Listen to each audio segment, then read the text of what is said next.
स्वागत है आपका क्राइम डायरी में।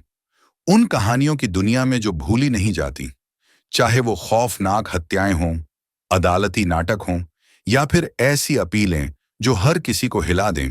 यहां अतीत कभी भी छिप नहीं पाता, क्योंकि क्राइम की दुनिया में सच्चाई हमेशा ऊपर आती है। चलिए शुरू करते हैं। यह बजे थे मध्य रात्रि के बाद के।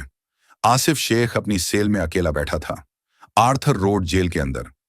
दीवारें ठंडी थीं, चुप्पी किसी चिल्लाहट से भी ज्यादा भयानक।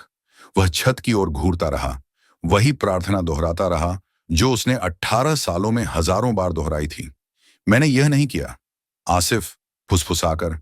मैंने ट्रेन में बम नहीं रखा, मैंने किसी को मारा नहीं। तो फिर मैं यहां क्यों हूं? 2006 में मुंबई जल उठी थी।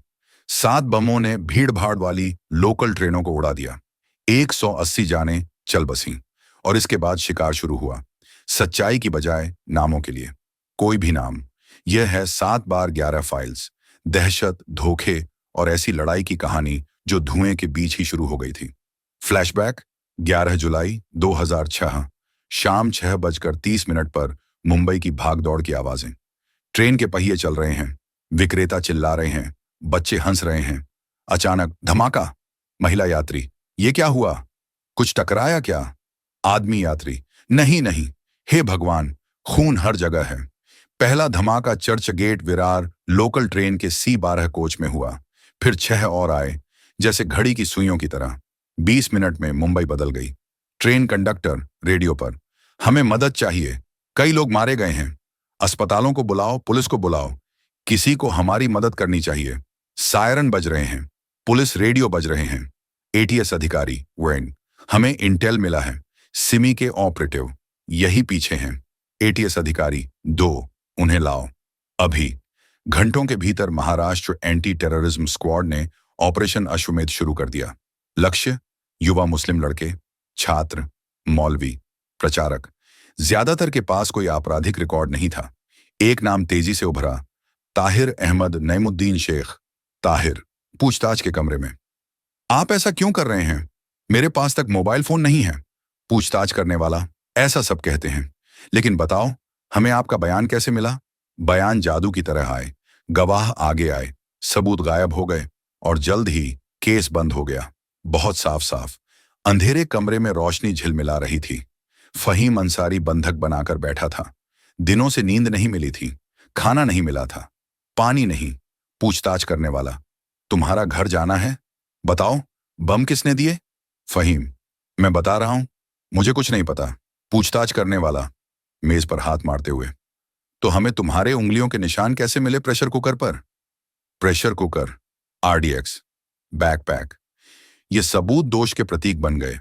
लेकिन बाद में फॉरेंसिक रिपोर्ट में कोई धमाके का निशान नहीं मिला, कोई DNA, सिर्फ बयान, और वो बयान कीमती थे। अदालत में लंबी लड़ाई, अदालत की घंटी बजी, भीड़ बड़बड़ा रही थी। बचाव पक्ष का वकील, आपकी अदालत, ये बयान जबरन लिए गए, मेरे मुवक्किल को फंसाया गया है। विशेष प्रतिकूलकर्ता, आपकी अदालत, ये भारत के सबसे भयानक आतंकी हमलों में से एक है।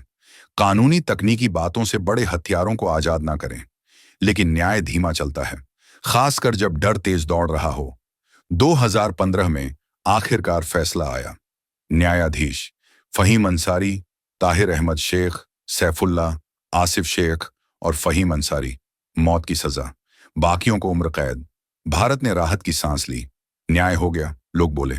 लेकिन जेल की दीवारों के भीतर असली लड़ाई अभी शुरू हो रही थी। 18 साल बाद 5 आदमी एक बार फिर अपनी किस्मत का इंतजार कर रहे थे। इस बार बॉम्बे हाई कोर्ट में। वरिष्ठ अधिवक्ता S.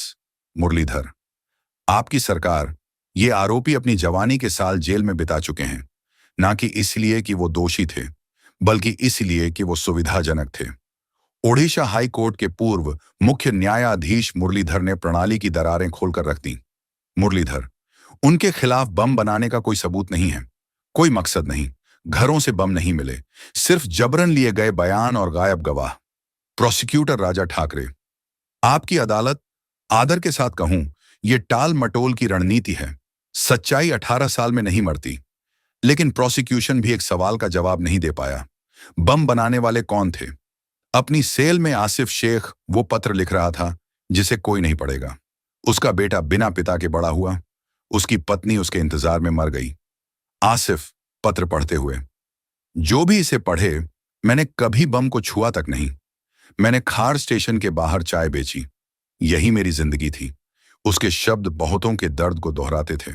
परिवारों को तोड़ने वाला दर्द, बच्चों को आतंकवादी के बच्चे कहकर बड़ा होने का दर्द, और एक समुदाय को ब्रांड किया गया बिना कोई फैसला सुनाए। पैटर्न दोहराया, अखबारों के शीर्षक बदले। मालेगांव ब्लास्ट, समझौता एक्सप्रेस हमला। यह पहली बार नहीं था कि एटीएस ने बल का उपयोग करके केस बनाया, ना ही आखिरी। मालेगांव 2006 में उन्हीं अधिकारियों ने मुसलमानों को गिरफ्तार किया, मुस्लिम बम बनाने वालों की बात कही और एक केस बनाया जो अदालत में ढह गया। बचाव पक्ष का वकील, एक ही तरीका, एक ही अधिकारी, एक ही नतीजा। तो क्या मुंबई ब्लास्ट का मामला न्याय की जीत था, या लंबे पैटर्न का एक और अध्याय? फैसला सुरक्षित। जनवरी 2025 घड़ी टिक रही थी, कलम खरोंच रही थी, गदा मेज पर रखी थी। जनवरी 14, 2025 को आखिरी दलीलें समाप्त हुईं। न्यायाधीशों ने फैसला सुरक्षित रख लिया। अब शहर इंतजार कर रहा है, परिवार इंतजार कर रहे हैं, कैदी इंतजार कर रहे हैं। अगर हाई कोर्ट दोष सिद्धि को उलट दे तो ये भारत के कानूनी इतिहास में एक भूचाल होगा। लेकिन अगर मौत की सजा कायम रही तो मुंबई केवल आतंक के शिकारों को याद करेगी, और उन्हें भी जिन्होंने अपनी बेगुनाही की लड़ाई मौत तक लड़ी।